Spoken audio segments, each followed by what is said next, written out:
याची या ठिकाणी आपण कल्पना केली पाहिजे। जे व्यसनाधीनता आहे त्या ठिकाणी गणपतीच्या समोर जे बरेच लोक पत्ते खेळतात त्या ठिकाणी आता जास्तीत जास्त 15-16 वर्षापासून ते 20 वर्षापर्यंत जास्तीत जास्त मुलं गणेश उत्सवासाठी असतात आणि सर्वात महत्त्वाचं काय असतात त्यांचे 10वीचे 12वीचे वर्ष असतात। अशा परिस्थितीत 10वी 12वीचे मुलं ते या ठिकाणी म्हणू नाही पण ते व्यसनाधीनतेकडे वळतात। आपल्यासारख्या एका कुठल्याही समजदार व्यक्तीने या ठिकाणी काम केलं पाहिजे की कोणी कोण्या वेगळ्या मार्गाला जात असेल तर त्याला चांगल्या मार्गावर आणण्याचं काम आपण आपल्या सर्वांनी या ठिकाणी केलं पाहिजे।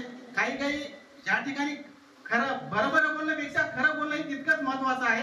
त्या ठिकाणी सण उत्सव अत्यंत शांतता पद्धतीने साजरा पाहिजे आणि शिस्ती साजरे झाले पाहिजे एवढीच या ठिकाणी मला सांगायचं होतं। त्या ठिकाणी आदरणीय आपले कदम साहेबांचे आणि पोलीस बांधवांचे या ठिकाणी आभार व्यक्त करतो आणि थांबतो। जय हिंद जय महाराष्ट्र।